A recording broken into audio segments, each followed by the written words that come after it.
The morning sun shone through the lace curtains Gwendolyn had hung back in the 80s. Every morning when I looked at them, I remembered her hands, her slender fingers fiddling with the hook and thread. She liked to knit at dawn when the house was still asleep.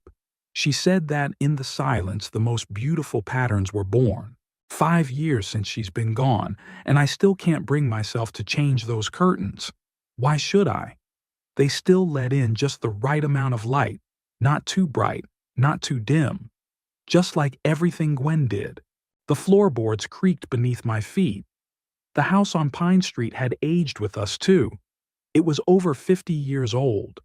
We'd bought it right after I'd been appointed chief hydrologic engineer for the Kalispell City water system. Big loan, monthly payments for 25 years. But we did it. This house is our family history, written in every crack in the ceiling, every creaking step. I made my way to the kitchen, mechanically poured coffee into the old coffee maker and pulled out my pills. A small morning army of colorful soldiers lined up on the table for blood pressure, for cholesterol, vitamins. I was once a strong man, able to design and supervise the construction of an entire dam. Now my main task is to remember to take my medication. 83 is a strange age. You still remember yourself as young, strong, full of plans, but your body reminds you with every movement that those times are long gone. After Gwen died, it was as if the house had gotten even bigger. Too much space for one old man. The doorbell rang as I was finishing my breakfast. On the doorstep stood Thatcher, my grandson, Merritt's son. Tall, lean, with my eyes and Gwendolyn's smile. "Good morning, Grandpa." He hugged me, not too tightly, as if he was afraid of breaking me. "I brought new seedlings for the back flower bed, as promised." Thatcher worked as a landscaper and, unlike his mother, he didn't visit me only on holidays. Usually, once a week, he would come over to help with the garden, which was becoming an increasingly overwhelming task for me. "You should have come in for coffee first," I grumbled as I let him in. "What's the hurry?" "I'm sorry, Grandpa," he smiled, taking off his jacket. "I just want to get there before the heat. Do you know how hard it is to plant when the sun is baking your back?" We had coffee in the kitchen, and Thatcher talked about his latest projects. He'd recently been commissioned to design the grounds of the city's new library. I listened, looking out the window at the garden that Gwendolyn and I started planting almost half a century ago. "I'll go start on the south side," Thatcher said, finishing his coffee. "And you rest, Grandpa. I'll manage." I nodded, but of course I wasn't going to just sit in the house. I put on an old work shirt and went out into the garden, where Thatcher was already digging holes for the new plants. "What are we planting?" I asked, carefully lowering myself onto the garden bench beside him. "Hydrangeas and a few varieties of hostas," he replied, still working. "They're unpretentious and shade-loving, perfect for this corner of the garden." I looked at his hands, confidently working the soil. He was like Gwendolyn in that. The same love of plants, the same patience. "Grandmother would have loved it," I remarked. Thatcher smiled without raising his head. "I remember how she taught me to distinguish weeds from seedlings. She said that gardening was all about attention to detail." We worked for several hours, or rather, Thatcher worked, and I handed tools and sometimes gave advice, which he listened politely, although I'm sure he knew much more about gardening than I did. At noon, as the sun rose high, my daughter Merritt's silver Lexus stopped in the driveway. She got out of the car, elegant and trim as ever. At 54, she looked much more after herself than her mother ever had.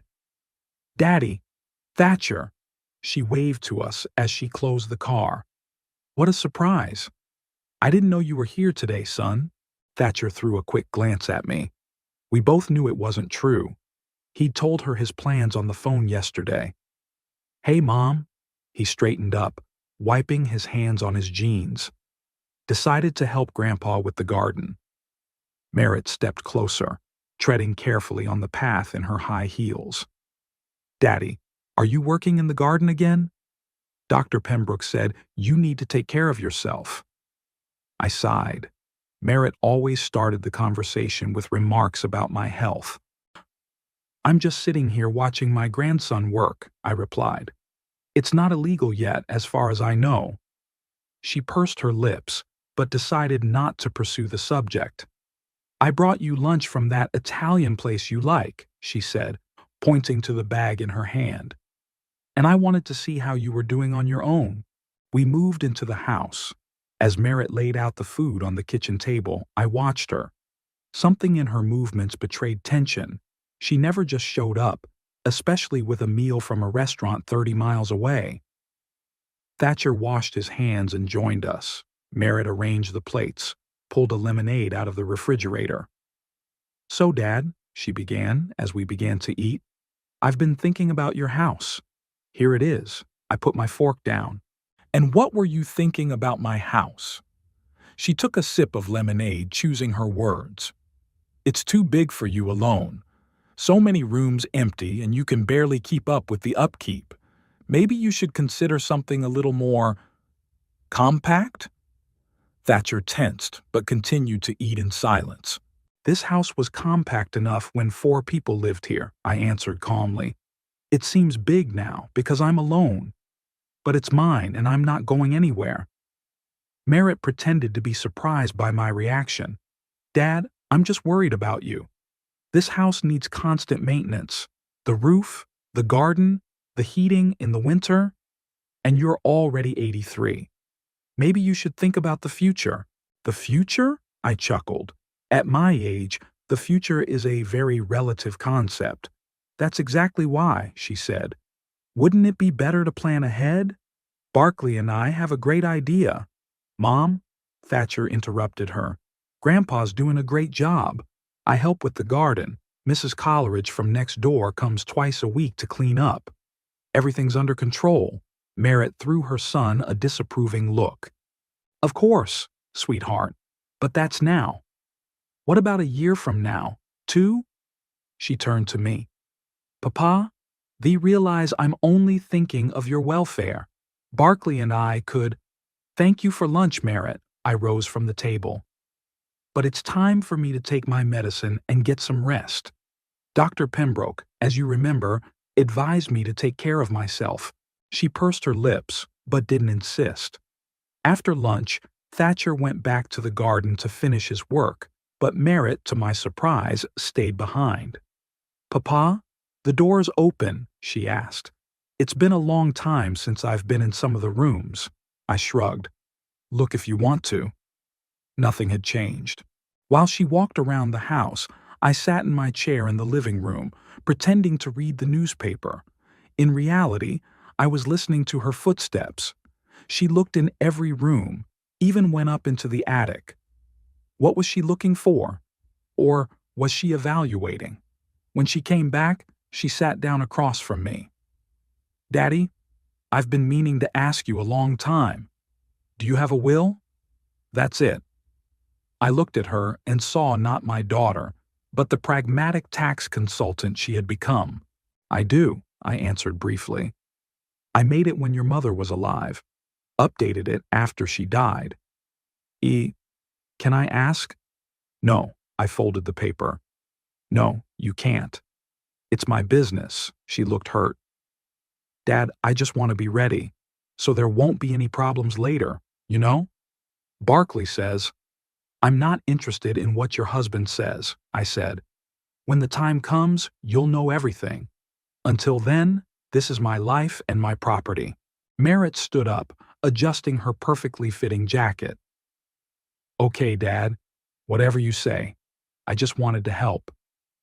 She left shortly afterward, citing an important client meeting. Thatcher stayed until evening, finished the flower bed, and helped me make dinner. Grandpa, don't mind Mom, he said, as we sat on the veranda with tea. She's just— Well, you know what she's like? I knew. Merritt was always practical to the point of callousness, Maybe it's my fault, Gwendolyn, and I spoiled our only daughter too much. Or maybe she was born that way. Either way, her interest in my house was all too obvious. The next morning, I felt sick. When I woke up, I felt like I couldn't take a full breath. My chest felt like it was in a vice. I struggled to get to the phone and called Dr. Pembroke. They kept me in the hospital for 3 days. Tests, x-rays, some new tests. On the last day, Pembroke came in with a serious face. "Ebner," he said, closing the door. "I have some bad news." I nodded. "When you're 83, you don't expect good news from the doctors." "Pulmonary emphysema," he said. "It's pretty advanced. I'm surprised you haven't had symptoms before." "I had symptoms," I admitted. "I just thought it was age." Pembroke shook his head. "Age is not a disease, Ebner. I'll give you treatment, but be prepared for it to get progressively worse. You will need help." He wrote out the prescriptions, explained the medication regimen, and added, "And I'm sending a nurse to you, twice a week for injections and checkups. Her name is Fiona Campbell, very experienced. Thatcher drove me home. He offered to stay the night, but I declined. I needed to be alone, to process what I'd heard." Fiona showed up the next day, a short woman in her 50s with short red hair and freckles on her face. "Minus Mr. Dorset," she held out her hand to shake. "I'm Fiona Campbell. Dr. Pembroke sent me to help with your treatment." She wasn't the chatty type, which suited me fine. Quickly and professionally administered the injection, checked your blood pressure, wrote the readings in a notebook. "Do you live alone?" she asked as she packed up her instruments. "Yes," I answered. "My wife died 5 years ago.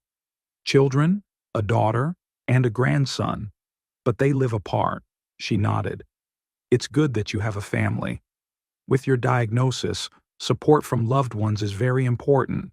I didn't bother to tell her that my daughter was more interested in my home than in my health. Fiona came twice a week on Tuesdays and Fridays. Gradually, we began to talk about more than just my health. She turned out to be a widow, like me. Her husband had died in a car accident 10 years before. They had no children. One day, while Fiona was giving me an injection, Merritt came in unexpectedly. She came in without knocking, with the key I'd given her years ago for emergencies. "Daddy?" She froze in the doorway when she saw Fiona with the syringe. "What's going on?" Fiona nonchalantly finished the procedure. "Hello, you must be Mr. Dorset's daughter," she said. "I'm Fiona Campbell, nurse. Dr. Pembroke sent me to help your father." Merritt shifted her gaze to me. "Dad, why didn't you tell me you needed a nurse? What's wrong?" I didn't want to tell her about the diagnosis. I didn't want to see the fake concern on her face hiding the calculation. "It's nothing," I replied. "It's just age. Dr. Pembroke is being reassuring." Fiona gave me a surprised look, but didn't say anything. Merritt didn't believe me. "You don't just send a nurse. What's wrong with you?" "Minus Mr. Dorset is being treated for pulmonary emphysema," Fiona said as she gathered her things. "The injections have to be given regularly, and some of the treatments are difficult to do on your own." I saw the look on Merritt's face. First shock, then something else. A fleeting expression I couldn't or wouldn't recognize. "Emphysema?" She sat down next to me. "Dad, why did you hide it?" "It's serious." "That's exactly why I was hiding it," I replied. "I didn't want to bother you." Fiona said goodbye tactfully and left. As soon as the door closed behind her, Merritt leaned toward me. "How serious is it?" "What does the doctor say?" I shrugged. "The usual. That at my age you have to be prepared for anything." "Daddy," she took my hand, a gesture that felt unnatural. "You can't live alone with this diagnosis. You need constant care, supervision." "I have Fiona," I released her hand. "And I'm doing a great job. But she only comes twice a week. What if something happens while she's away?" Merritt shook her head. "No, that won't do. Barkley and I were just talking." "About what?" I asked, though I already knew the answer, about whether you should move in with us, or, she paused, maybe there's another option. We could move in here. It's a big house, plenty of room for everyone, and it would be easier for Barkley to get to work from here. That's it.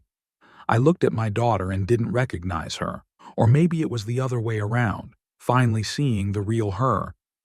Merritt, I said slowly. I'm not moving in, and no one's moving in with me. This is my home, and I'm going to live in it as long as I can. But Dad, thank you for your concern. If I need help, I'll come to you. In the meantime, I'm doing fine. She left, clearly displeased, but she didn't insist, at least not that day. Later, lying in bed, I thought about the look on her face when she heard about my diagnosis. It wasn't grief or fear for me. It was something else, something akin to calculation. I knew this was just the beginning. Now that she knew I was sick, the talk of home would become more insistent, and I had to be ready. After Merritt's visit and Fiona's accidental disclosure of my diagnosis, I began to notice a change. My daughter started showing up much more often, first once a week, then twice. Always with some excuse, a homemade cake to bring, a new plaid for the living room, or just passing through and thought I'd drop in. 30 miles from her home, she was passing through. Funny, she didn't arrive alone that Tuesday. A silver Lexus pulled up in front of my house around 4 in the afternoon, just after Fiona left. Merritt and her husband Barkley, a tall, trim man with impeccably styled graying hair and a smile that never reached his eyes, got out of the car. Daddy, Merritt waved her hand as if we hadn't seen each other in years. Look who I brought. Barkley headed toward the porch, holding a folder of some kind. It alerted me at once. In the 20 years that they have been married, he visited my house only on major holidays, and he'd never come with work documents. Ebner, he held out his hand for a handshake. How are you feeling? Merritt told me about your diagnosis. I'm sorry. His tone was perfectly calibrated, just the right amount of sincerity for decency. No more, no less. It's fine, I said, letting them in. What brings you to my neighborhood, Barkley? As I recall, you're not much of a country traveler. He smiled his lawyer's smile. Sometimes it's good to get a change of scenery. Besides, Merritt and I have something important to discuss with you. We went into the living room. Merritt went straight to the kitchen, saying she would make tea, and Barkley and I were left alone. He was looking around the room with undisguised interest. It's a beautiful house, he remarked. How many square feet are there? About 2,000, I answered. Plus the attic and basement. He whistled. That's a lot for one person.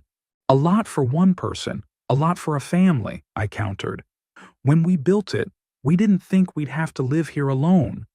Barkley nodded with feigned sympathy. Of course, of course. When you lose your life partner, everything changes. Merritt returned with a tray. She poured the tea, served the cookies. All her movements were feignedly caring. Now, Barkley began, pulling some papers out of a folder. Merritt and I have been thinking a lot about your situation, Ebner. What situation? Your health? Your living arrangements? Your future? He spread the papers out on the table. We have a proposal that will solve all your problems at once. I waited silently for him to continue. Merritt fixed her hair nervously. Daddy, we think you should transfer the house to Barkley.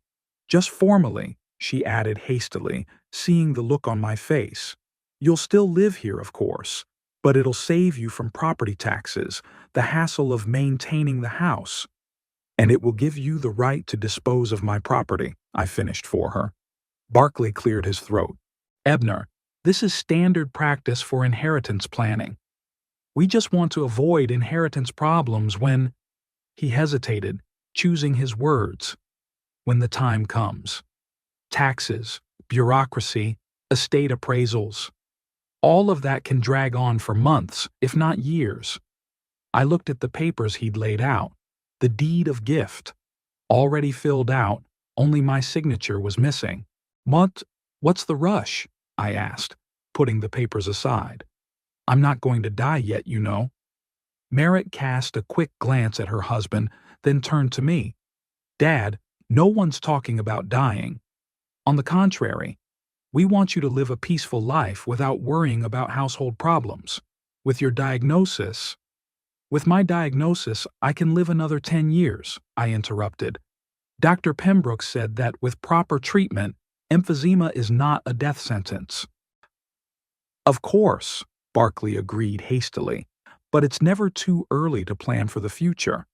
Besides, he lowered his voice, as if sharing a secret, real estate is rapidly increasing in value in our county. If you make the transfer now, you can avoid significant tax payments in the future. I leaned back in my chair, looking at my daughter and her husband. Did they really think I was that naive? Or had they just gotten desperate and decided to go head on? Thank you for your concern, I said finally. But I'm not ready for such serious decisions yet. I need to think it over. Merritt looked disappointed, but Barclay remained professionally calm.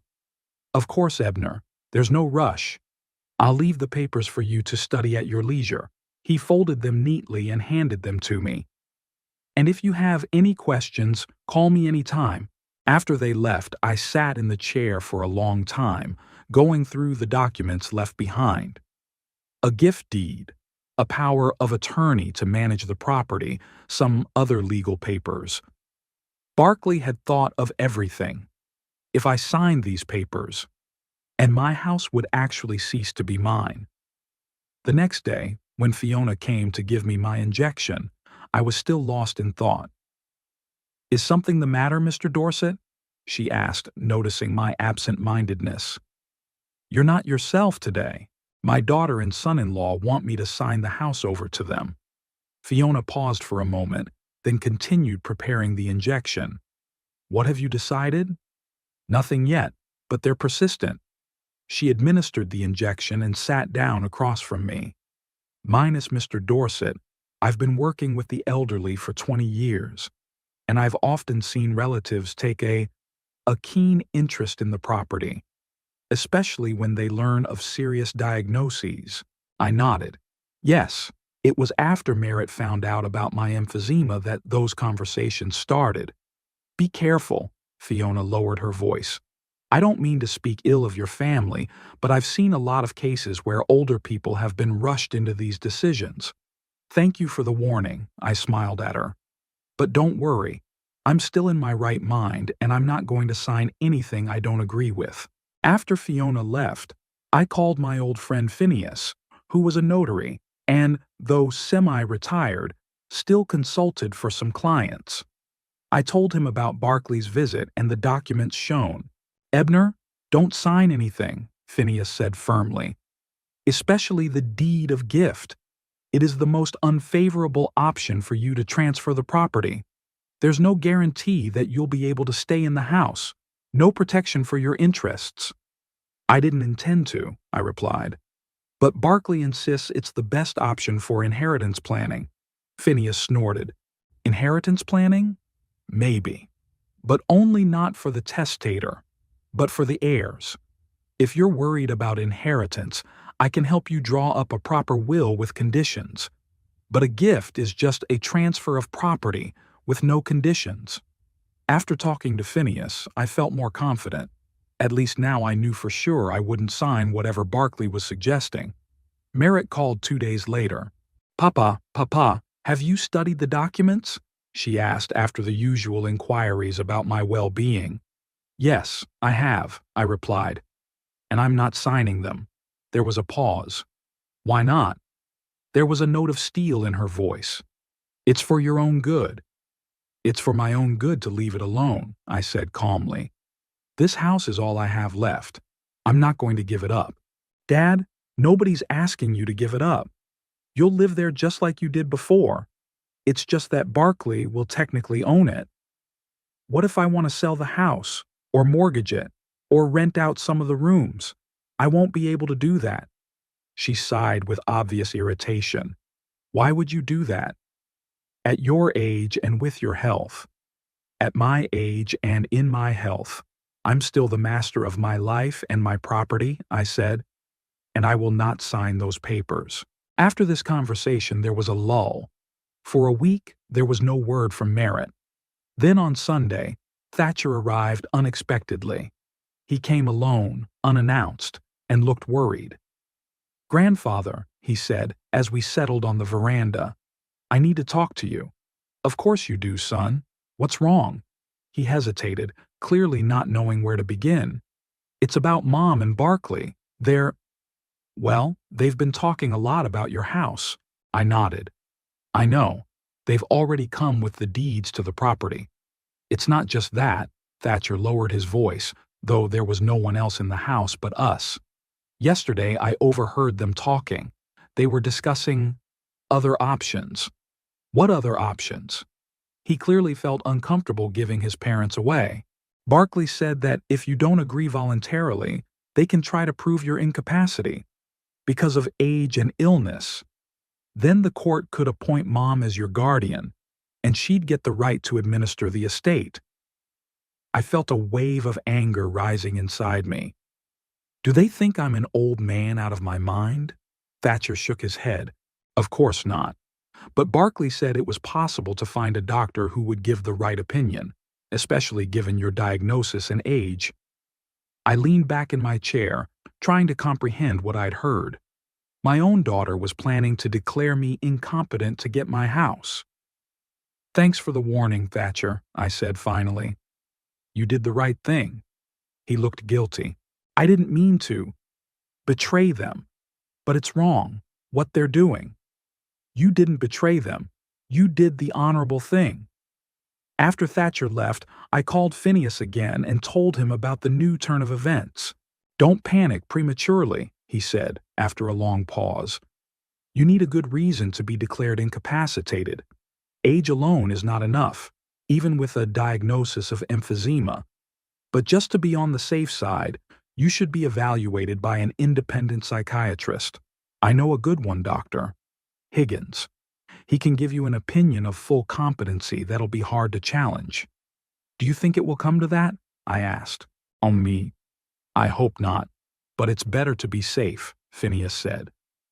"I'll make arrangements with Higgins for next week." No sooner had I hung up than the doorbell rang. Barkley stood there, alone, without Merritt. "Ebner?" He smiled his trademark smile. "I was driving by and thought I'd drop in. May I come in?" I let him into the house, wondering what tactic he'd choose this time.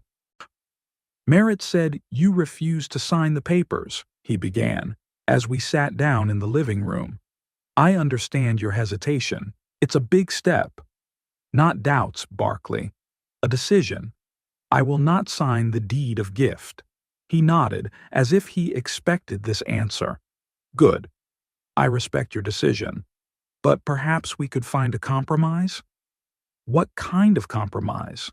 Barkley took out a new folder of documents from his briefcase. "I've prepared another option. Not a deed of gift, but a life tenancy agreement. You transfer ownership of the house to us, and we agree to provide for you for the rest of your life. Food, medicine, care." I took the documents and took a quick look at them. "And what guarantees that you will fulfill your obligations?" "Everything is spelled out in the contract." Barkley pointed to the relevant clauses. "If we violate the terms, you can terminate the contract through the court and get your house back." "Through the court?" I grinned. "At my age and with my health, suing a professional lawyer? Sounds like a great plan." Barkley looked a little hurt. "Ebner, I understand your concerns. But believe me, Merritt and I mean well. We see how hard it is for you to manage your home, especially now with your diagnosis." "I manage my house just fine," I said. "I have a nurse, a neighbor helps with the cleaning, a grandson with the garden. Everything I need." 3 days later, while I was in the garden, Merritt arrived. This time, she had not only Barkley with her, but some man in a strict suit I didn't know. "Dad," she smiled a little too broadly, "I'd like you to meet Dr. Pratt." He's a geriatric specialist. We brought him here to take a look at you. I knew right away where this was going. This was the same doctor who was supposed to give me a ruling of incompetence. Why should I be examined by a doctor I don't know? I asked, without getting up from the bench. I have an attending physician, Dr. Pembroke. Dad, it's just a consultation. Merritt stepped closer. We're worried about you. Dr. Pratt is a very good specialist, and he can help us figure out the best way to manage your care. I don't need organized care, I said. I've got it all worked out. Dr. Pratt, a small balding man with a notebook in his hands, coughed. Mr. Dorset, your daughter is really worried about you. This is standard procedure for people your age with serious illnesses. A simple conversation, a few tests. No, I shook my head firmly. I won't be taking any tests. In fact, I expect you to leave. I have a vacation planned. Merritt gave Barkley a helpless look. He stepped forward. Ebner, you're being unreasonable. We want to help. If you want to help, then respect my wishes. I was beginning to lose my patience. Now, please leave. After they left, I called Phineas and asked him to expedite the meeting with Dr. Higgins. The next day, I was already sitting in his office, taking tests for cognitive function, memory, and decision-making ability. Minus Mr. Dorset, Higgins said when he finished. You are in excellent mental shape for a man of your age. I see no reason to doubt your capacity. He gave me an official report, which I immediately took to Phineas for notarization. Now I had a trump card up my sleeve in case Merritt and Barkley tried to go to court. That evening of the same day, I received a phone call from Thatcher. Grandfather, I just wanted to warn you. Mom and Barkley are very angry about yesterday. They didn't expect you to refuse to talk to Dr. Pratt. Thanks for the warning, Thatcher, I replied. But I've already prepared myself. Today I was examined by an independent psychiatrist who confirmed my full capacity. There was a chuckle in the phone. You've outplayed them, Grandpa. I hope it won't come to games, I sighed. We're family, after all. But I was wrong. The next day Merritt arrived alone, and the look on her face didn't bode well. Papa, she began without preamble, I can see that you refuse to accept our help, but you must understand that we will not back down. This is about your well-being. And my home, I added. She pressed her lips together. Yes, and my home, too. You're 83 years old, and you have advanced emphysema. You can't live alone in a big house. It's dangerous. According to whom? I asked. Dr. Pembroke doesn't see it as a problem. Fiona says I'm doing just fine. They don't live with you, Merritt countered. They don't see how hard it is for you. Do you? You're here once a week, and that's only since you found out I was sick. She ignored what I said. Dad, I'm saying this once. Either you agree to our terms, remortgaging the house in exchange for full provision and care, or, she paused, or we have to go to court. It won't be hard to prove you're incapacitated. Age, illness, refusal to submit to a medical examination. I have Dr. Higgins's report of full capacity, I interrupted, watching her face change. Notarized, so your threats are unfounded. Merritt turned pale. Did you take the exam on purpose? Why? The same reason you brought Dr. Pratt here, I replied calmly. I'm protecting my interests. She stood up, clenching her fists. You insufferable old man. We're trying to help, and you're just out of your mind stubborn. Out of my mind? I got up too. According to Dr. Higgins, I'm perfectly fine. Your behavior, on the other hand, is questionable. You know what? She grabbed her bag. Do whatever you want. Live alone, fall down, get hurt. But when you get really sick, don't call us. She left, slamming the door. I sank into the chair, feeling strangely empty. My only daughter had just wished me to suffer alone, and all because of the house. Thatcher called in the evening. He had heard from his mother about our quarrel and was calling to make sure I was all right. I'll come tomorrow, Grandpa, he said. Don't listen to Mom. She's just upset. Upset that she didn't get my house. I grinned bitterly. You know, Thatcher, I never thought I'd live to see my own daughter consider me a burden and a nuisance. You are not a burden, he said firmly, and I will always be on your side, no matter what happens. After talking to my grandson, I sat at the window for a long time, looking at the garden that Gwendolyn and I started many years ago. What would she say when she saw what our daughter had become? How could we have raised a man for whom material possessions were more important than family ties? I knew the fight had only just begun. Merritt and Barkley would not give up so easily. But now I had a protector, my grandson Thatcher, who, unlike his mother, still remembered what family meant. After the fight with Merritt, there was a strange lull. She didn't call, she didn't visit. Not even Barkley showed up with his files full of documents. Only Thatcher visited me regularly, helping with the garden and small household chores. "Mama's still mad," he said one day as he trimmed the hedge. "But I think she'll cool down by your birthday." My birthday was coming up the 7th of July, when I would turn 83. Not that I attach much importance to it. At my age, birthdays are not a cause for joy, but rather a reminder of how much time is left. "I'd rather she didn't come at all," I replied, watching Thatcher's deft handling of the garden shears. "The last time she wished me to suffer alone." Thatcher lowered his eyes guiltily. "She didn't mean it, grandfather. She just had a temper." "You know, there are some things you can't say, even if you have a temper," I sighed. "Especially to your parents." He didn't argue. We both knew I was right. A week before my birthday, Merritt did call. Her voice sounded tense but not hostile. "Dad, we want to throw you a little birthday party," she said without preamble. "I made reservations at the River Garden for 7 o'clock tonight. Will that be all right with you?" The River Garden was an expensive restaurant in downtown Kalispell. Not the kind of place I'd go to willingly, but I decided not to argue. "It's fine," I answered. "Who's coming?" "Barkley and I, Thatcher, you." She paused. "You can invite someone else if you want." I thought of Fiona. She was the only person, besides Thatcher, with whom I socialized regularly. But bringing a nurse to a family dinner would be weird. "No, no one," I said. "Thank you for the invitation." "Good," she said, a flicker of relief in her voice. "So it's a deal. Thatcher will pick you up at 7:30. On my birthday, I woke up with a feeling of heaviness in my chest, not from emphysema, but from a premonition. Something told me it wasn't going to be a pleasant evening. Merritt wasn't the type to easily forget a grudge or change his plans.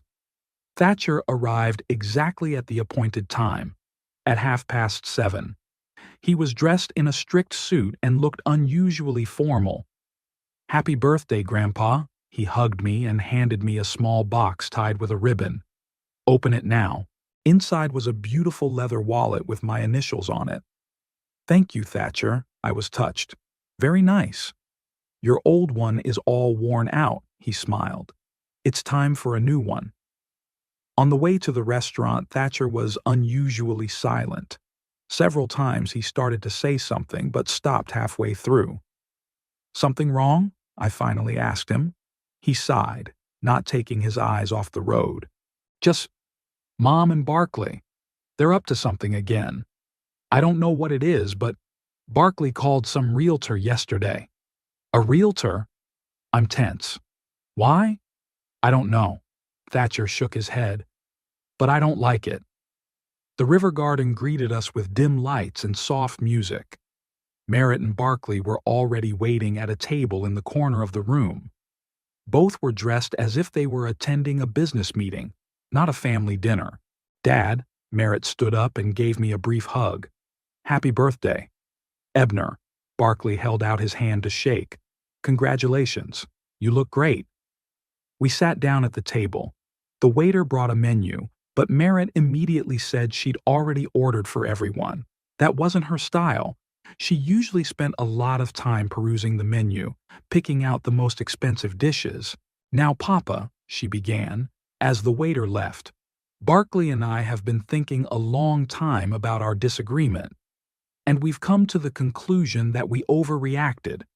I waited in silence, not believing her sudden remorse. We realized that a house is more than just a possession to you, she continued. It's a memory, a history. We should have been more delicate. Barkley nodded gravely. Indeed, Ebner, we approached the matter too bluntly. I apologize for that. I looked at Thatcher. He looked as surprised as I was. Thank you for understanding, I said gently. I hope we can drop the subject and just enjoy the evening. Merritt smiled, but the smile didn't touch her eyes. Of course, Dad. It's your day.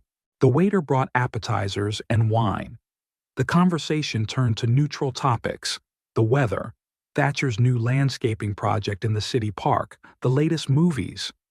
I almost believed the evening could actually pass peacefully. But when the main course was served, Merritt suddenly put down her fork and looked at me. Dad, I want to get back to talking about the house.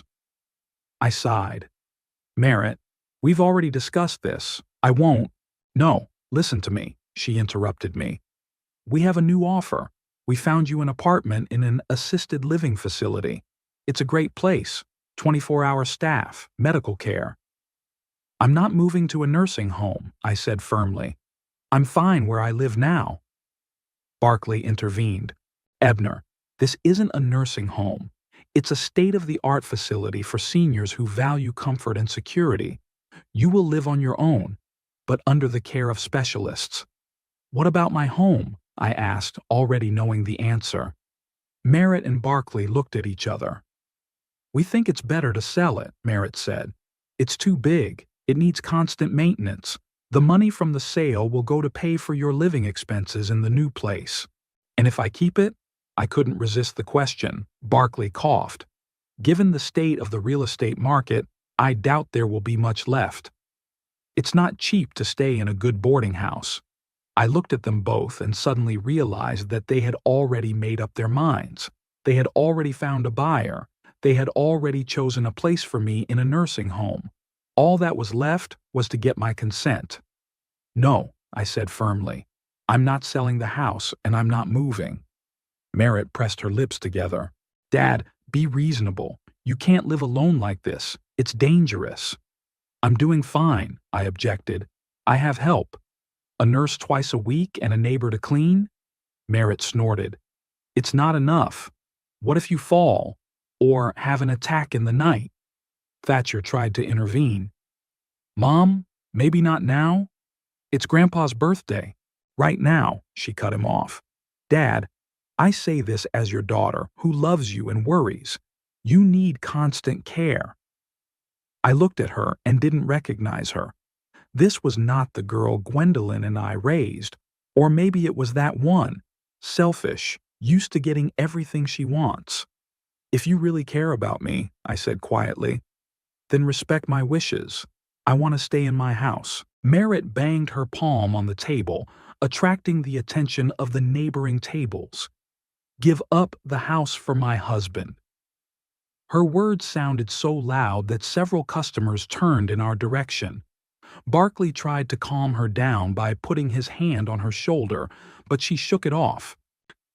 Stop pretending, Merritt continued without lowering her voice. We all know you don't have long to live. Why cling to a house we're going to have when you're dead anyway? You're just an old man out of his mind who doesn't think about his loved ones. Thatcher jumped up. Mom, how can you say that? But Merritt didn't stop. You, she jabbed her finger in my direction, are just a wreck who's too stubborn to admit the obvious. You need help, constant care. But no, you cling to your house like it's the only thing you have. The restaurant became quiet. Everyone was watching our family scene. I could feel my cheeks burning with shame and humiliation.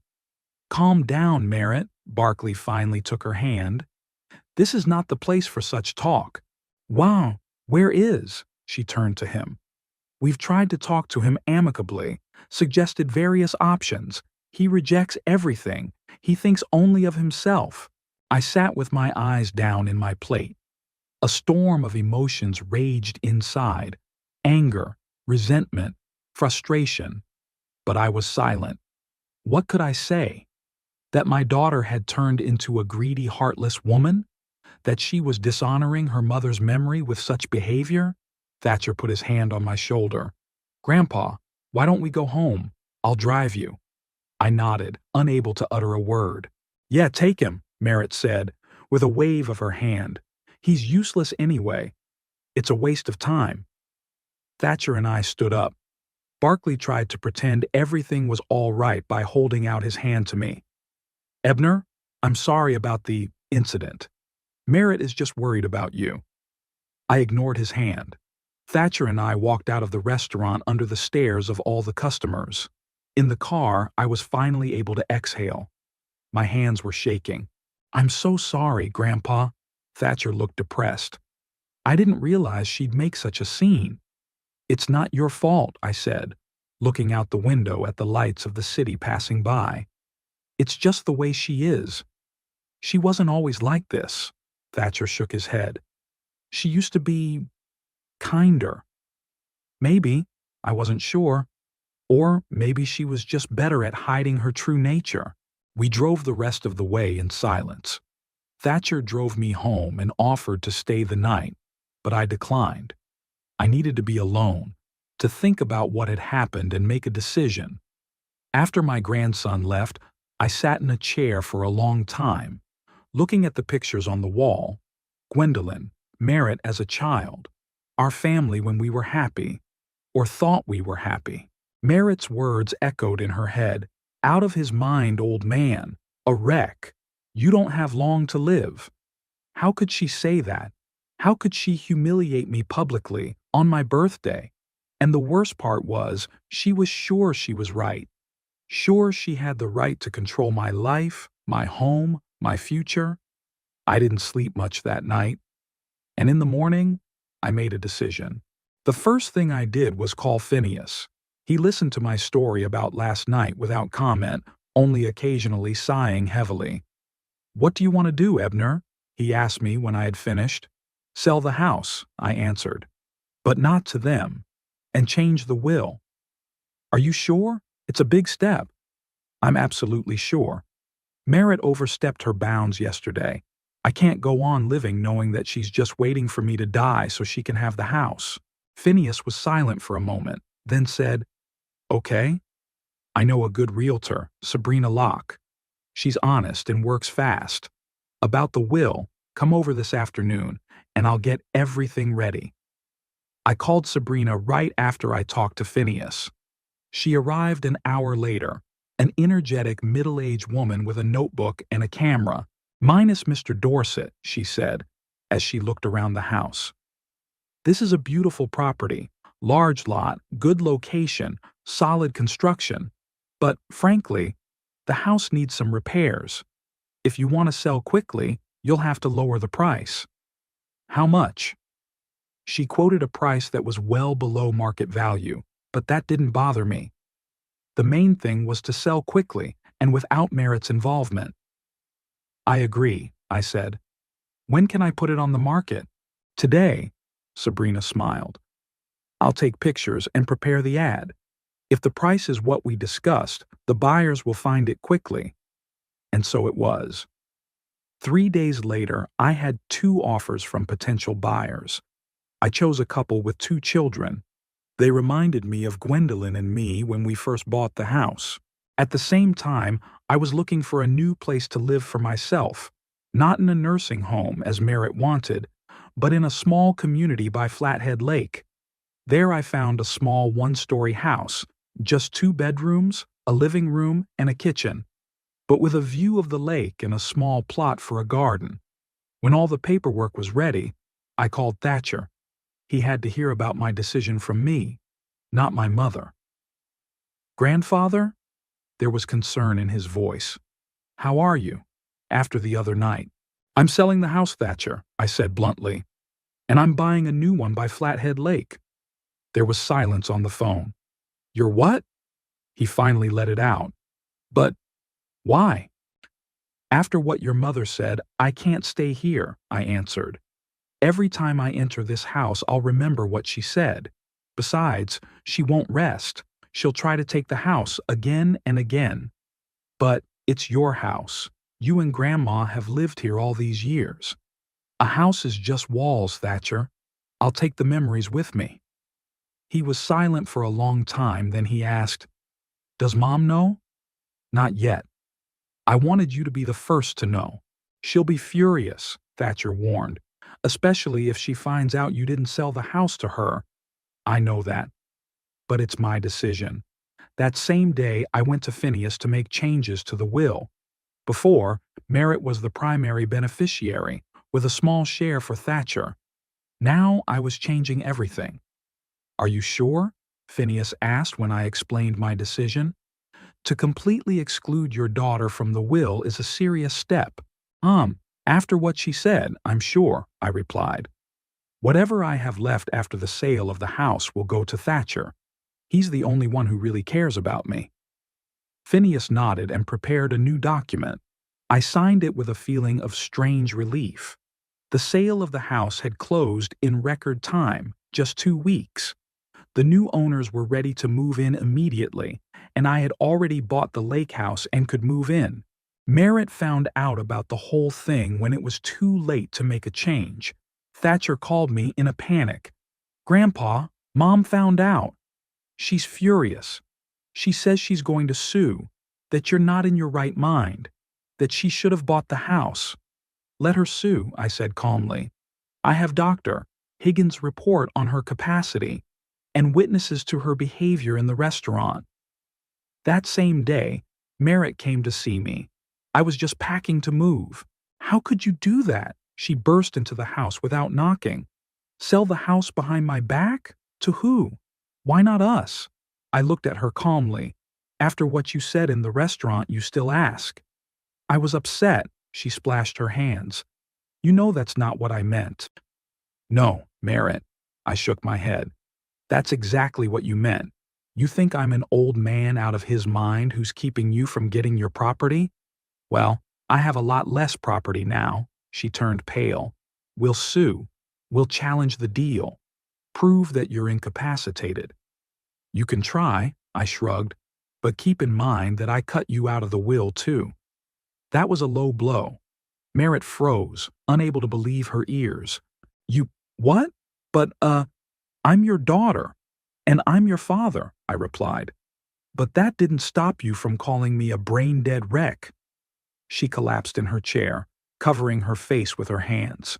You can't do that. It's not fair. Is it fair to ask a dying father to give up his house? I asked. Is it fair to humiliate him publicly on his birthday? Merritt looked up at me, her eyes full of tears, genuine or pretend I couldn't tell. Daddy, I'm sorry. I shouldn't have said that. But you can't cut me out of your will. I'm your daughter, your blood. Kinship isn't defined by blood alone, Merritt. I turned away, so I couldn't see her face. It's by deeds. Your actions have shown that you care only for my property, not for me. She stood up, suddenly stopped crying. You'll regret this. We will contest both the sale and the change of will. Do what you want, I said. But know that the more you push, the less chance I have of changing my mind. After she left, I sat back in my chair, feeling a strange emptiness inside. It was the end. The end of my relationship with my daughter. The end of living in the house where so many years had passed. But at the same time, it was also a beginning. The beginning of a new life where I would be free from manipulation and pressure. 3 days later, I moved into my new home by the lake, small but cozy, with a view of the water and mountains in the distance. Thatcher helped with the move, moving my most prized possessions, photographs, books, Gwendolyn's chair, her collection of porcelain figurines. Grandpa, he said as we set things up, I want you to know that no matter what happens between you and Mom, I'll always be there for you. I hugged him, feeling a lump in my throat. Thank you, son. You have no idea how much this means to me.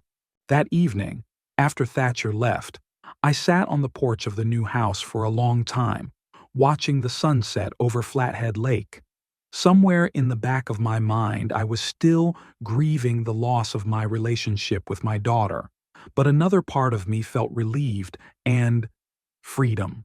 I had done what I had to do, protected myself from a toxic relationship, rid myself of a source of constant stress. And now, in my 83 years, I could finally live the life I wanted, not the life others wanted. The first few days in the new house were a hassle. Despite its modest size, only 60 square meters, the arrangement required a lot of effort. Thatcher came every day, helping to unpack, arrange the furniture, hang paintings and photographs. I insisted that the picture of Gwendolyn took center stage in the living room, above the small fireplace, which I have not yet dared to heat. "It's cozy here," Thatcher said when we were done with the basic arrangement of furniture. "Much smaller than the old house, but what a view!" He was right. From the living room's panoramic window, we had a spectacular view of Flathead Lake, huge, calm, with mountains on the horizon. The water changed color depending on the time of day and the weather, from deep blue to soft turquoise. "Did your mom find out where I live now?" I asked, pouring the tea. Thatcher frowned. "Yes. She tried to find out from me, but I didn't say. Then I guess she checked the papers for the sale of the house." "And what did she say?" "A lot of things." He looked away. "Mostly that you were out of your mind to trade a nice house for a shack by the water. A $250,000 shack. Yeah, it's a wreck. It wasn't cheap. The location by the lake drove up the price. But it was exactly what I needed. One story, compact, with a small lot I could still work and far away from Merritt." "Was she going to sue?" I asked, looking out the window at the lake. "She says she is. But Barkley doesn't seem enthusiastic. I've heard him explain to her that there's virtually no chance of winning the case." "A sensible man, your stepfather," I remarked, "at least in legal matters." The third day after the move, Fiona called me. Her voice sounded concerned. "Mr. Dorset, I came to your house for the usual procedure, but the neighbor said you'd sold the house and left. What happened?" I explained the situation, trying to omit the more unpleasant details of the Merritt scandal. "And where do you live now?" she asked. "Dr. Pembroke is worried you might miss your treatments." I gave her my new address, though I knew it would be much more difficult for Fiona to drive here almost an hour one way. "It's a bit far," she thought. "But it's okay. I'll figure something out. You can't miss your shots and your checkups. Maybe Dr. Pembroke could recommend someone local," I suggested. "I'll ask him myself," she said. "In the meantime, I'll keep coming. I just wish I could come as often as I used to." I was resigned to the idea of having to find a new nurse when Fiona arrived 2 days later with an unexpected offer. "Minus Mr. Dorset," she said, as she finished her injection. "I've been thinking about your situation. You have a lovely new home, but you're here alone with no help, and I have to travel from far away, which doesn't allow for regular care." I nodded, waiting for her to suggest a replacement. "So," Fiona continued, "I was thinking, you have 2 bedrooms, don't you? Maybe I could take the second one. I'd pay your rent and keep an eye on your condition at the same time. It would be convenient for both of us." The suggestion took me by surprise. "You want to move here?" I asked. "But what about your work? You must have other patients." Fiona nodded. "I do, but not many. Mostly in the Big Fork, which isn't that far from here. Besides," she faltered, "I had to find a new place to live. My landlord's selling the house and I'd have to move anyway." I wondered. On the one hand, Fiona's presence solved a lot of problems. Regular treatments, help around the house, and just looking after me in case my condition worsened. On the other hand, I was used to being alone, and I wasn't sure I was ready to share a house with anyone else. "We could try," I said at last. "Let's say for a month. If both of us are comfortable, we can continue." She brightened up. Thank you, Mr. Dorset. I promise I won't get in your way. And of course, I'm willing to help with the household beyond my medical duties. And so Fiona became my neighbor. She moved in 3 days later with 2 suitcases of clothes, a box of books, and an old ginger cat named Rupert, whom she warned at once that he must behave himself in a strange house. To my surprise, life together turned out to be surprisingly comfortable. Fiona was not intrusive, respected my need for privacy, but was always there when I needed help. She cooked breakfast for two, I cooked dinner, and we usually ate lunch separately, as she was often away with other patients. Rupert, contrary to Fiona's fears, was the perfect companion, unhurried, independent, but loving to snuggle up next to me as I read in the armchair by the fire. Gradually, I began to realize that the move had actually done me good. I could breathe easier, not only because of the clean lake air, but also because of the absence of the constant tension that Merritt created with her visits and demands. Thatcher, too, approved of the new order of things. "It's good to have Miss Campbell living with you," he said on another visit. "Now I'll worry less." "And how is your mother?" I asked. "Still planning to sue?" He sighed. "She filed a lawsuit to invalidate the sale, claims that you were incapacitated when it was made." "What are the odds?" "Barclay says it's minimal. You have an independent psychiatrist's report. All the documents are correct. There are no witnesses of pressure or deceit." I nodded. That's exactly what I'd hoped for when I was preparing to sell the house. "What about the will?" I asked. "Does she know I cut her out?" "She does." Thatcher looked embarrassed. "And it makes her even angrier than selling the house. She thinks you betrayed the family." Family? I grinned bitterly. "The family she's talking about is long gone. There's only her greed and ambition.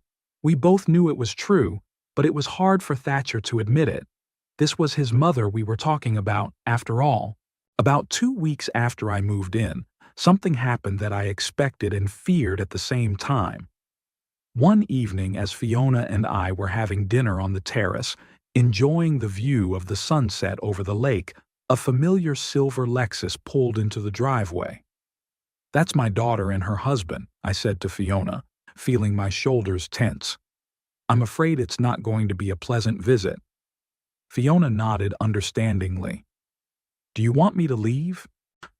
"No, stay," I replied. "Perhaps your presence will keep them from going to extremes." Merritt got out of the car without even closing the door and headed toward the terrace with wide strides.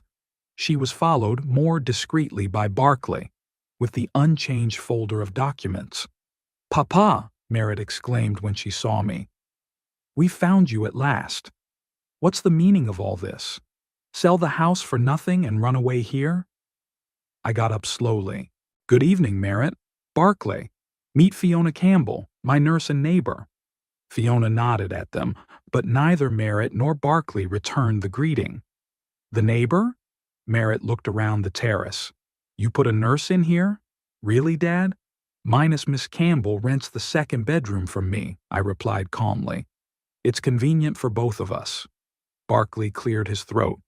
"Ebner, we need to talk. In private." I shook my head. "Anything you have to say, you can say in front of Fiona.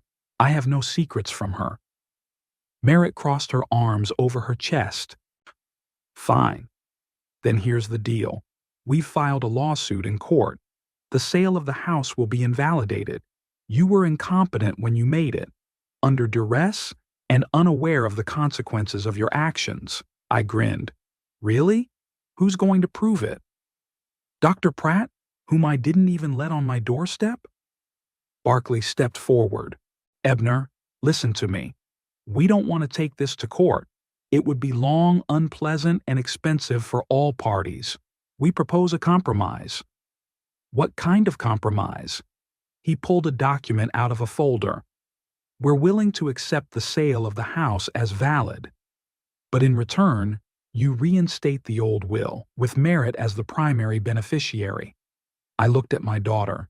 She stood with her lips pressed tightly together, with the expression of someone who was sure she was right and ready to fight to the end. "No," I said. "I will not change the will." "Papa," Merritt spluttered, "you can't do this. I'm your daughter. I'm your flesh and blood." "What did you do?" I asked quietly. "Calling me a wreck out of her mind? Demanding the house for your husband? Trying to declare me incompetent?" She brushed it off. "I overreacted, you know. I was upset. But that's no reason to disinherit your own daughter." It's not about the inheritance, Merritt," I shook my head. "It's about your attitude. You don't see me as a father, but as an obstacle between you and your property." Barclay intervened again. "Ebner, let's talk rationally. You sold a house that was worth about $500,000 for $350. You bought this house for $250. The rest of the money is your inheritance. It's not much if you think about it. Is it worth destroying a family over?" "It wasn't the amount of the inheritance that ruined the family," I answered. "It was Merritt's behavior." Fiona, who had been silently watching the conversation, coughed delicately. "I'm sorry to intrude, but Mr. Dorset mustn't worry. It could trigger an attack of emphysema." Merritt gave her an angry look. "Who the hell are you? Where did you come from? And what do you want with my father?" "I'm a registered nurse," Fiona answered calmly. "I've been taking care of your father on Dr. Pembroke's orders for months now. All I want is for him to be healthy and calm." "Of course," Merritt grimaced. "And that's why you moved in with a lonely, sick old man in the lake house. Very comfortable." I felt a wave of anger rising inside. "That's enough, Merritt. Not only are you insulting me, but you're insulting the man who really cares about me." "Cares?" she laughed. "Daddy, don't you see? She's just using you. Free lodging by the lake, plus probably hoping to get into your new will. Fiona's up. I think I'll leave you two to it. Family matters are best handled in private." "No," I got up too. "Stay, Fiona. But Merritt and Barclay had better go. We have no further business to discuss." Merritt stared at me as if I'd said something unimaginable. "You're kicking me out, your daughter? But you're asking this adventuress?" "I'm asking someone who respects me and my decisions to stay," I replied. "And I'm asking those who try to manipulate me and threaten to sue me to leave." Barclay put his hand on his wife's shoulder. "Merritt, let's go. This is not a good time. We're all too emotional." But she shook off his hand. "No. I want to understand what's going on. Dad, are you out of your mind? Do you realize what you're doing?" "Completely," I replied. "And I have a medical report to prove it. Now please leave." Instead of obeying, Merritt took a step toward the house. "I want to see how you're settling in, and I want to talk to you alone, without that woman." I blocked her way. "No, Merritt. You're not coming into my house. Not today." "It's my house too," she screamed. "I'm your daughter. I have a right to be here." "You have no right to my property," I replied firmly. "Not to this house, not to my money. And if you don't leave now, I'll call the police." Barclay finally intervened more forcefully. "Merritt, let's go. This is pointless. We're only making things worse." She turned to him. "Are you against me too? First my father, now you?" "I'm not against you," he replied tiredly. "But we can't do anything now. We have to go through the court, as we planned." Merritt gave me one last furious look. "All right, we'll go away. But this isn't over, Dad. You're gonna regret doing this to your family." They left, slamming the car doors loudly. I sank into a chair, feeling my hands shaking. Fiona silently brought me a glass of water and a sedative pill. "I'm sorry you had to witness that scene," I said when I regained my composure. She shook her head. "Don't apologize. Unfortunately, I've seen it happen more than once. Relatives who care more about property than the welfare of the elderly." We sat in silence, looking out over the darkening lake. Finally, Fiona asked, "Do you really think they'll sue?" "I'm sure they will," I replied. "Merritt isn't one to back down easily, especially when it comes to money." "What are their chances?" I shrugged. "According to Barkley, minimal. I have a certificate of competency, all the paperwork is correct, and the deal was done through an official realtor. But Merritt will try, even if there's no chance." The next day, Thatcher called. It was clear from his voice that he already knew about his parents' visit. "Grandpa, I'm so sorry," he said. "Mom came home furious, screaming that you were out of your mind and you'd gotten involved with some con artist." "Fiona's not a con artist," I sighed. "She's just renting a room from me and helping me with my treatment." "I know," Thatcher answered quickly. "I don't believe Mom. She's not herself right now." "What does Barkley say?" I asked. "Is he still planning to sue?" I'm not sure," Thatcher said quietly. "This morning, I heard him tell my mom that there's almost no chance of winning the case, and they'll only waste money on lawyers." "A reasonable man," I repeated my assessment. "Grandpa," Thatcher's voice grew quieter, "I want you to know that no matter what the court decides, no matter what Mom says, I'm on your side. You have the right to live the life you want." His words touched me to the core. "Thank you, son. That means a lot to me." A week after Merritt's visit, Phineas called me. His voice sounded tired. "Ebner, your daughter was at my office. She demanded a copy of your will and threatened to sue me for assisting in the defrauding of an incapacitated person." "And what did you say to her?" "The same thing I tell everyone in cases like this," he chuckled. "That a will is a confidential document, and I have no right to disclose its contents to third parties without the testator's consent.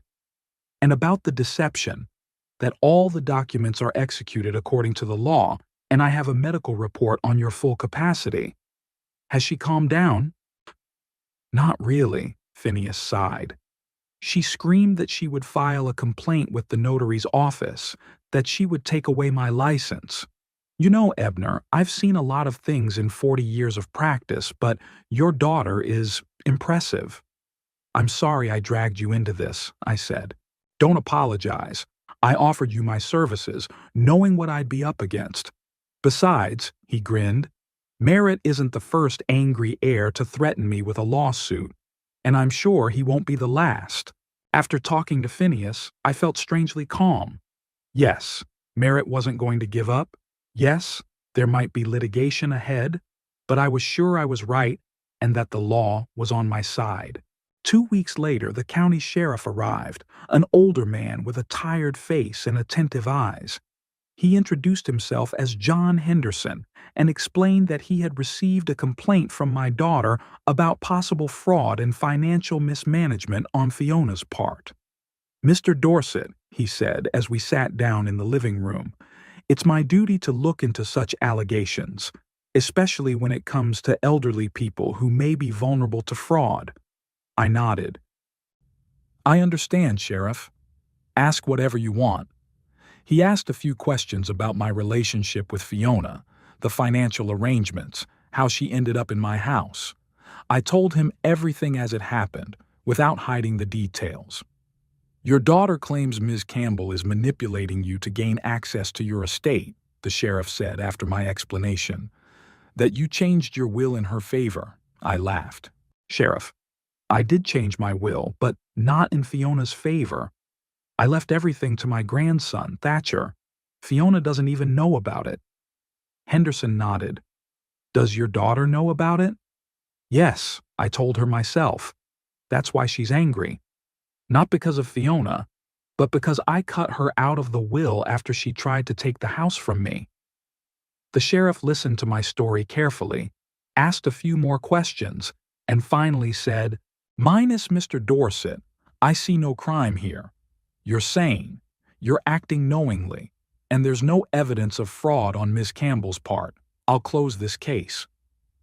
When he left, I was relieved, but I knew it wasn't over. Merritt would not give up so easily. And indeed, 3 days later, she came again, this time alone, without Barkley.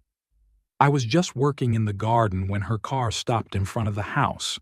"Papa," she came up to me, trying to speak calmly. "We need to talk. A serious talk." I straightened up, leaning on the garden trowel. "About what, Merritt? The fact that you complained about Fiona to the sheriff? Or that you threatened Phineas with a lawsuit?" She blushed a little. "I'm worried about you. That woman lives in your house and who knows what's on her mind. And Phineas? He's helped you make decisions you never would have made in a normal state of mind." "In what normal state of mind?" I asked. "The one where I give you all my possessions without complaint?" "Papa?" She took a step toward me. "You don't understand. Barkley and I wanted only the best for you. The house was too big. It needed care. We offered you a comfortable home with constant supervision. And in return, we wanted my house," I finished for her. "And when I turned you down, you called me a senile wreck, remember?" She lowered her eyes. "I overreacted. I said something I didn't mean." "No, Merritt," I shook my head. "You said exactly what you think you said, and that's why I changed the will." She looked up and I saw tears in her eyes. "Daddy, please, I'm your daughter, your only daughter. Are you going to cut me out of your life because of one mistake?" "Not because of one mistake," I answered. "It's because of a series of actions that showed that you're only interested in my property, but not in me." It had been a year since I'd moved into the little house by Flathead Lake. It's amazing how fast time flies when you live at peace with yourself. I turned 84, and although my health was gradually declining, the emphysema was progressing rather than receding. I felt happier than I had in many years before. The morning began, as usual, with a cup of coffee on the terrace. July was warm but not hot. The lake stretched out in front of me, huge, calm, with a light haze over the water. The mountains on the horizon were still tinged with morning blue, but soon the sun would color them brighter. Fiona came out of the house carrying a tray on which 2 cups of coffee and a plate of toast were smoking. "Good morning, Ebner," she said, setting the tray on the table.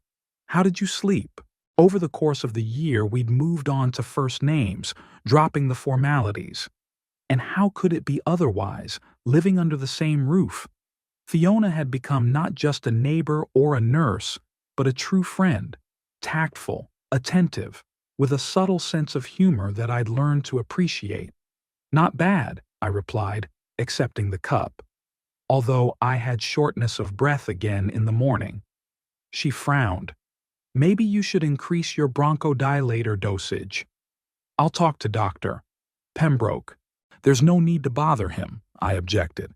"It's no worse than usual." Fiona shook her head. "You always say that. And then it turns out to be worse." We drank our coffee in comfortable silence, watching the sun rise over the lake.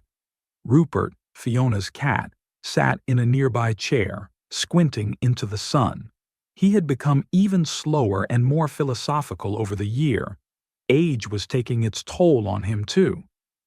"Is Thatcher coming today?" Fiona asked, picking up the empty cups. "Yes, he promised to be here for lunch," I said. "He wants to show me the design for the new garden for the city library." Fiona smiled. "He's so much like you, just as enthusiastic and thorough." I nodded, feeling a surge of pride. Thatcher did resemble me in many ways, in his approach to work, in the way he spoke, even in some of his gestures. Although outwardly, he was more like Gwendolyn. The same soft features, the same expressive eyes. After breakfast, Fiona left to see other patients. She had only 3 of them left, including me, but she didn't want to leave them. I was left alone and decided to do a little work in the garden before my grandson arrived. The garden was small, just a few beds of vegetables, a small bed of flowers, and a few bushes along the fence. But it was entirely mine, planned and created without regard for other people's opinions. Thatcher helped with the hard work, but I took the main care of the plants. I was just finishing weeding a bed of carrots when I heard the sound of a car pulling up.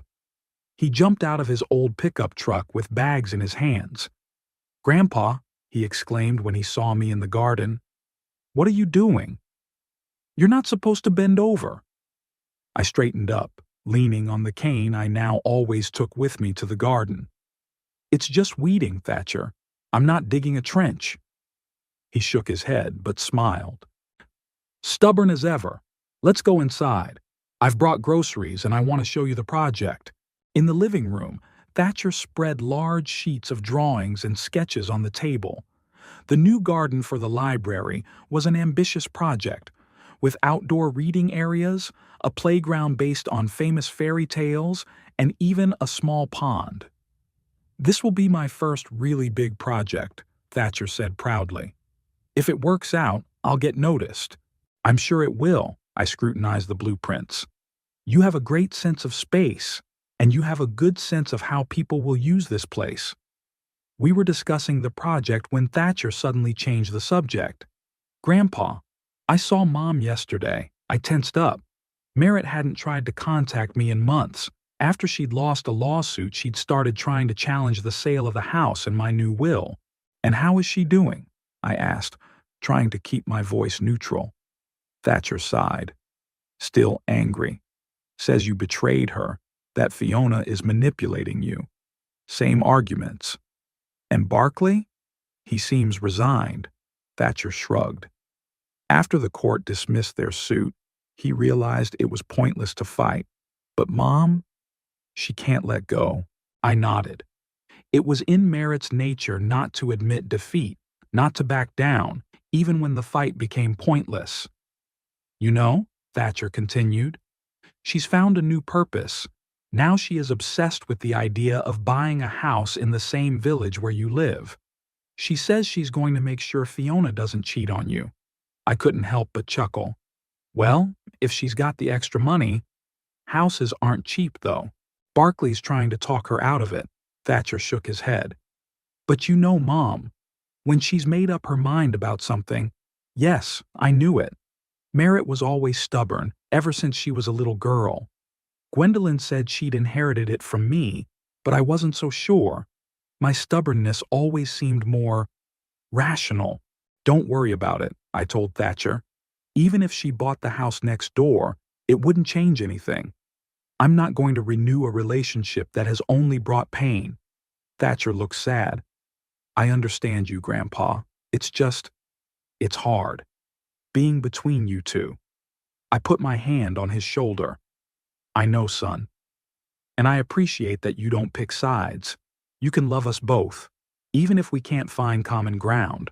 After lunch, which we cooked together, Thatcher helped me with the garden, trimming the hedge, transplanting some bushes, fixing the creaking wicket. We worked side by side, and I felt the quiet joy of this joint activity.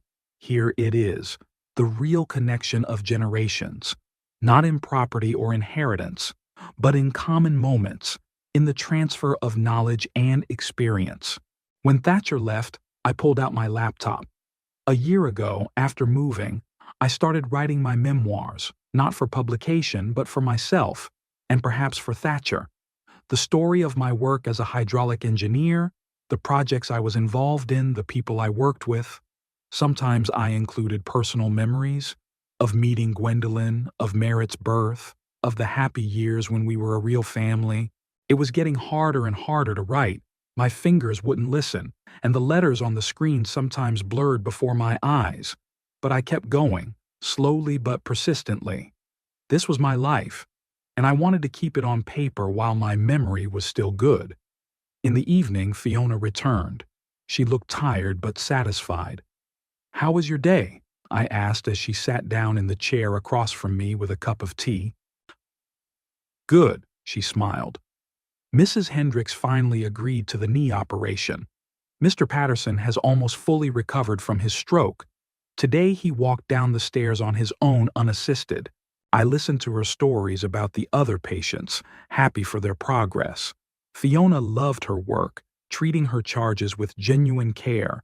I was lucky that she had agreed to live here in my home, not just come twice a week as she used to." "How was your day?" she asked when she had finished her story. Thatcher came? Yes, he showed me the project for the library, I answered. Very talented work, and, uh, he told me that Merritt wants to buy a house nearby, to keep an eye on us. Fiona raised her eyebrows. Really? After everything that's happened? She's not the type to give up easily, I sighed. Though, what she's hoping to accomplish, I don't know. She's your daughter, Fiona said softly. Maybe somewhere deep down inside she just wants to repair the relationship. I shook my head. If she wanted to repair the relationship, she would have apologized, admitted she was wrong. But she keeps insisting that I'm the one who betrayed the family, that I'm the one who did wrong by selling the house and changing the will. Fiona didn't argue. She knew the whole story and understood why I'd made that decision. How's your shortness of breath today? She asked, changing the subject. It was worse than usual this morning. Tolerable, I replied. I had to use my inhaler after working in the garden, though. She frowned. Ebner, you should be more careful. Emphysema is no joke. I know, I smiled at her. But I can't just sit in a chair all day. I need movement. I need to feel like I'm still capable of something. Fiona nodded understandingly. She'd gotten to know my character over the year we'd been together, and she knew that prohibitions would only encourage my stubbornness. The next day, Fiona and I went fishing. It became our regular activity. Twice a week, weather permitting, we took our rods and the small boat I had bought the previous summer and went out on the lake. I had never been into fishing before. When I was young, I didn't have the time, then somehow it didn't work out. But here, by the lake, this activity came into my life naturally, as if I had always wanted it. We were sitting in a boat in the middle of the lake, casting our fishing rods. All around us was water, sky, and mountains on the horizon. Silence, broken only by the splashing of the waves against the side of the boat and the occasional cries of seagulls. You know, I said, looking at the float, when I was young, I never thought I would live like this in my old age. A little house by the lake, fishing, a garden. I envisioned something more. Grandiose. Fiona smiled. What was it? I don't know, I shrugged. Traveling the world, maybe. Or a big house full of guests. Something more significant. And isn't this more significant? She put her hand around the space around us. The lake, the mountains, the sky, peace and quiet. I think that's the most significant thing in life. I thought about what she said. Maybe she's right. What could be more meaningful than finding inner peace at the end of life? Than to live in harmony with yourself and nature, doing what brings you joy, not what others expect of you. We returned from fishing with a small catch, 2 trout that Fiona cooked for dinner. A simple meal, but for some reason unusually tasty. Maybe because of the fresh air, or because of the feeling of satisfaction of having harvested those fish myself. In the evening, when Fiona had already gone to her room, I sat on the terrace for a long time, looking at the lake, silvery in the moonlight. My thoughts inevitably returned to Merritt, to our breakup, to the fact that she was still angry and unable to let go. Strangely, I felt almost no bitterness. The pain of my daughter's betrayal had dulled, giving way to quiet sadness and acceptance. Yes, it happens. Sometimes relationships are irretrievably broken, and no amount of effort can repair them, especially when one party doesn't see their fault and doesn't want to change. I remembered how in my youth I tried to save one water supply project that was doomed from the very beginning because of a wrongly laid foundation, how much effort, time, and money we spent trying to strengthen the structure, fix the cracks, and prevent the inevitable. And then we had to tear it down and build again anyway. Sometimes it's easier to start from scratch than to endlessly patch up what was originally built wrong. Maybe our relationship with Merritt was like that, built on the wrong foundation. Maybe Gwendolyn and I made mistakes in her upbringing, or maybe she was just born with certain character traits that only intensified over time. In any case, now it's too late to change anything. The fall that year was especially beautiful. The forests around the lake were painted in bright colors: red, orange, gold. I often went out on the terrace just to sit and admire this splendor. Thatcher came regularly, every week. Even though his project for the library was in full swing, he helped prepare the house for winter, insulate the windows, clean the gutters, check the heating. "You know, Grandpa," he said one day, as we sat by the fireplace after a day of work, "I'm beginning to understand why you chose this place. It's so peaceful." I nodded. "Exactly. Tranquil. That's what you need at my age. No excitement, no drama, just peace." "Mom will never understand that," Thatcher sighed. "She still thinks you should have stayed in the big house where she could control you." "Your mother always liked to control," I pointed out. "Even as a child, she bossed all the kids in the yard. Gwendolyn said she would grow up to be a general." Thatcher smiled. "Well, tax consultant she became, not bad. But yes, control is about her." We were silent for a moment, staring at the fire in the fireplace. "She didn't buy a house nearby," Thatcher said suddenly. "Barclay convinced her that it was a pointless expenditure. Instead, they went on a cruise. Mom said she needed the distraction." "Good for them," I said sincerely. "I hope the trip helps her let go of this situation and move on." "I hope so too." Thatcher stood up, getting ready to leave. Although, knowing my mom, he didn't finish the sentence, but we both knew what he meant. Merritt wasn't the type to let go of grudges or change his point of view easily. As winter progressed, my health deteriorated. The cold air exacerbated the symptoms of emphysema, and it became harder to breathe. Fiona insisted on seeing Dr.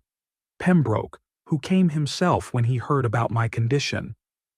"Ebner," he said after the examination, "you must be very careful. The emphysema is progressing faster than we expected. You need to avoid all physical exertion, cold air, stress." I nodded, knowing that I would only partially comply with his recommendations. "Yes, I'll be careful, but I won't give up the things that make my life meaningful. Working in the garden when it gets warmer, fishing on the lake, walking along the shore." Fiona, who was present, seemed to read my mind. "Doctor, Ebner is not the kind of man who will just sit at home. Isn't there some kind of compromise? So he can do the things he loves, but with minimal risk?" Dr. Pembroke smiled. "I've known Ebner long enough to understand that." "Good. Let's discuss how to make his activity safer." I was grateful for Fiona's understanding.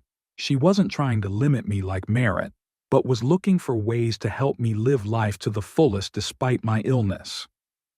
Winter was slowly giving way to spring. The snow was melting and the first buds were appearing on the trees. I went out on the terrace more and more often, breathing in the fresh air, observing the changes in nature. One morning, as Fiona and I were having breakfast, the phone rang. It was Thatcher, and I knew from his voice that something serious had happened. "Grandfather," he said, "Mother and Barclay have had an accident. They were coming back from Missoula, and on a slippery road their car skidded." I felt my heart squeeze. Are they all right?" "Barclay got away with bruises and a concussion," Thatcher answered. "And Mom? She has a broken leg and ribs. She's in the hospital." "I'll be there," I said without thinking. "Grandpa, you can't worry," Thatcher reminded me. "I just wanted you to know. She's in no danger. She just needs time to recover." "I'm coming anyway," I insisted. "She's my daughter, Thatcher. No matter what." Fiona drove me to the hospital in Kalispell. I was nervous the whole way, not knowing how Merritt would react to my visit, whether she'd chase me away, whether she'd take my appearance as an intrusion or, worse, as a sign of weakness on my part. Thatcher was waiting for us at the hospital entrance. "She's in a private room," he said as he led us down the corridor. Barclay had just gone to rest. He'd been here all night. At the door of the room I stopped, suddenly feeling uncertain. Maybe I should ask her first if she wants to see me, I suggested. Thatcher shook his head. I already told her you were coming. She didn't mind. I took a deep breath and entered the room. Merritt was lying on the bed, pale, with bruises on her face and a plastered leg. She looked small and vulnerable, not at all like the confident, commanding woman I was used to seeing her as. "Daddy," she smiled weakly when she saw me, "you've arrived." I came to the bed. "Of course I did. How are you feeling?" I've been better," she tried to joke. "The doctors say I was lucky. It could have been a lot worse." We talked about her condition, her treatment, how the accident happened. I tried not to touch on our past conflicts, and she seemed to do the same. When Thatcher came out to talk to the doctor, Merritt suddenly said, "You know, when the car started spinning down the road, I thought I was going to die. And you know what I regretted the most? That you and I never made up." I took her hand. "Merritt, no, let me finish." She looked me in the eye. "I'm not saying I was wrong about everything. I really thought I was doing what was best for you, offering to move, selling the house. But I shouldn't have said those things. Calling you like that. It was cruel and unfair. It was the closest thing to an apology I'd ever heard from her." I'm sorry about a lot of things too," I said. "About the way things turned out. About the fact that we'd lost a year without communicating." We sat in silence, holding hands. Not reconciliation, no. Too much water had passed. The wounds were too deep. But perhaps the beginning of some new understanding. When I got home, Fiona asked me how the meeting had gone. "Strange," I replied. "Not good or bad, just different." She nodded understandingly. "Sometimes it takes something big to see things in a new light." "Yes," I agreed. "But that doesn't mean everything will change. Merritt is still Merritt, and I'm me." "And that's okay," Fiona said. "Not every relationship can or should be saved. Sometimes the best solution is to accept the situation as it is and find peace with yourself." I thought about her words for a long time that night. Yeah, that's right. I found peace with myself in that little house by the lake. In losing my daughter, I found myself, my true desires, my independence, my freedom from toxic relationships and manipulation. Perhaps Merritt and I will never be as close as we once were. Maybe our relationship will always be complicated, with reservations and reticence. But I've learned to live with it, not to let bitterness poison the good things I have left. My friendship with Fiona, the love of Thatcher, my little lake house, my fishing trips, and my garden. In the end, at 84, I finally realized what many people realize much earlier. Some relationships can't be fixed, no matter how hard you try. And that's not a tragedy, it's just part of life. The key is to find peace in what you have, not to grieve over what you've lost.